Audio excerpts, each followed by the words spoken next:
Donald Trump has committed a crime not by changing business records, but by changing business records in order to conceal another more serious crime or to defraud somebody. So let's take it this in order. What is the more serious crime? Well, we have no idea because Bragg hasn't told us. Good evening and welcome to Tucker Carlson Tonight. Donald Trump, as you no doubt know, was arraigned in a Manhattan court today. The former president is back in Florida at this hour and scheduled to speak in just a moment from Mar-a-Lago. This feels significant, so we're going to take his remarks live as soon as they begin. But before we get there, it's worth understanding what it is we've just seen. Often the clearest perspectives on our country come from outside its borders. With distance comes clarity.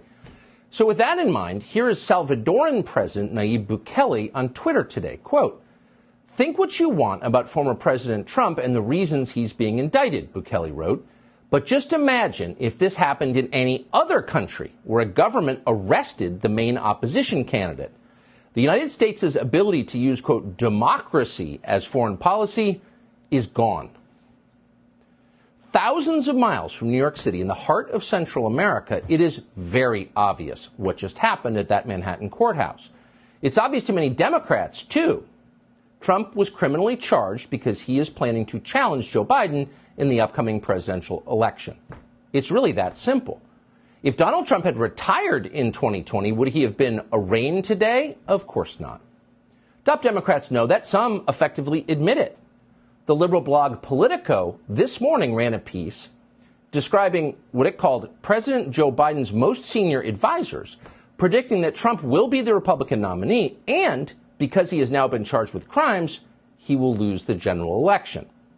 Thanks to this criminal case, the Biden White House believes that swing voters, the critical voters in a presidential election, are, quote, now permanently out of Trump's reach. And just to make certain that swing voters never fall within Trump's reach, Donald Trump is scheduled to be back in court in New York with the accompanying media circus just weeks before the first Republican primary. This is the boldest election interference ever attempted in this country's history. And if you doubt that, if you think it's maybe on the level, then we suggest you look carefully at the indictment that was unveiled today. Donald Trump, as you probably heard, has been charged with 34 separate crimes. Those crimes turn out on close examination to be the same crime repeated 34 times. And that crime is, quote, falsifying business records in the first degree.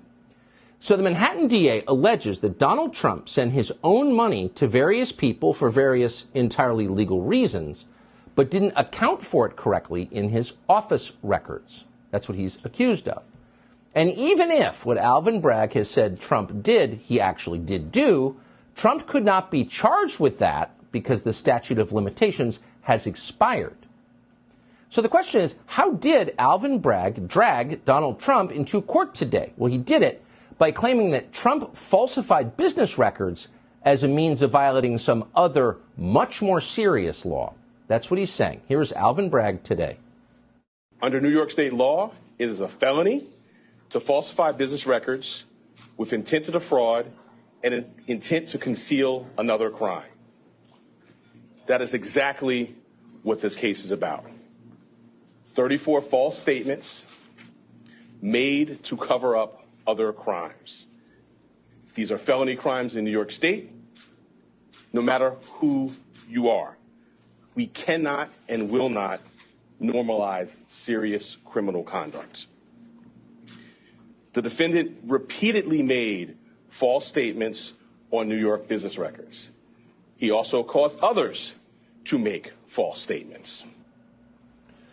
So here's what Bragg just said, in case you weren't paying attention to the lecture. Donald Trump has committed a crime not by changing business records, but by changing business records in order to conceal another more serious crime or to defraud somebody. So let's take it this in order. What is the more serious crime? Well, we have no idea because Bragg hasn't told us. No such more serious crime is listed in the indictment. And critically, and this really is the point, Donald Trump has not been charged with another more serious crime. So what we have as of tonight is an indictment that does not allege specific violations of the law. Well, that's, of course, unconstitutional, but it's also farcical. What about the fraud claim you just heard Bragg make on television? Well, Bragg claims that Trump sent money to Stormy Daniels in order to influence the outcome of the 2016 election, and in so doing, he tried to, quote, defraud voters. Well, that turns out to be an actual crime that's on the books. Bragg is claiming that Donald Trump committed a campaign finance violation, which is a federal crime, by the way. The problem is he did not commit a campaign finance violation. Nobody is claiming that he did, including the Federal Election Commission, which has investigated this question. So as a legal matter, the case brought today, the 34 felonies, make no sense at all. It's ridiculous. But as a political tactic, which is precisely what it is likely to be effective. And that's why the media so fervently supports it. Watch.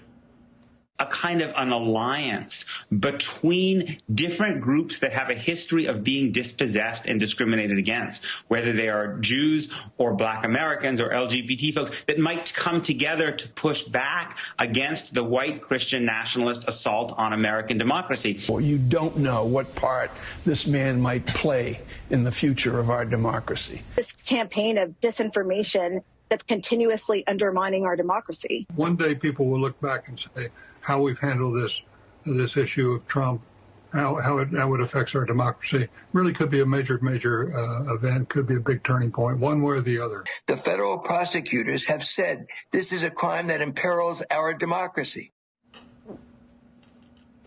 So it imperils our democracy, and because we care so deeply about democracy, we're going to prevent the leading candidate in the other party from running for president, not let voters vote for him. Notice there was not one word about any crime here, meaning a violation of statute. So what is this really about? Well, you may have heard MSNBC guest Peter Beinart describe today's circus in Manhattan as part of a larger offensive by a coalition of the aggrieved, and we're quoting, to push back against the white Christian nationalist assault on American democracy. Now, in case you're waiting to hear the real motive here, wait no longer. There it is. Let that sink in. Does that sound like justice to you? Or does that sound like tribal justice? Well, that's, of course, exactly what it is. Now, we're waiting, as we told you at the top, for Donald Trump to speak about all of this from Palm Beach, Florida. But in the meantime, there is a legal process underway, of course. We'd like to get the latest on it.